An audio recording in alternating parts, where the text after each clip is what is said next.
children, sorry Jane. I am studying in 3rd class. Now I am going to say a story.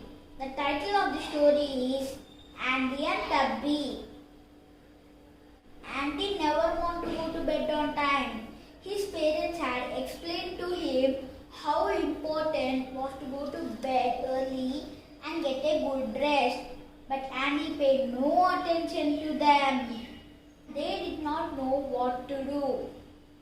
That was until one weekend when they were visiting Andy's grandparents.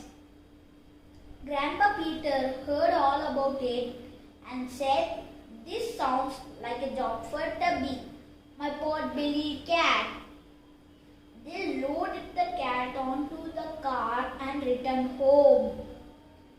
Tubby was a slow, inflated-looking kind of a cat.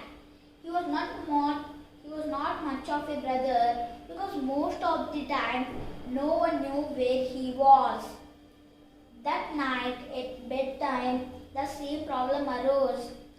Andy had no intention of going to bed.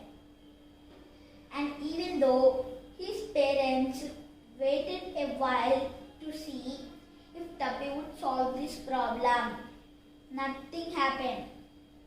"Grandpa really does make up some nonsense," said Andy's father. "I really think he's starting to lose it." Hours later, Andy finally decided to go to bed. But what a surprise when he entered his bedroom. Tubby was in his bed, totally sprawled out, pot belly in the air, and snoring like an express train. Andy tried to shift the cat, but there was no way of moving him in an inch. That night, he hardly slept and winked, being pushed into one tiny corner of his bed. The next day, the same thing happened. Even though Andy was much more tired from not having sleep, when the 3rd day arrived, he had understood that if he wanted to sleep in his bed, he has to get into it before Tubby did. That night, when his parents started hinting at the topic of the bedtime, Andy shot upstairs like a bullet and dived into bed. His parents could not believe it.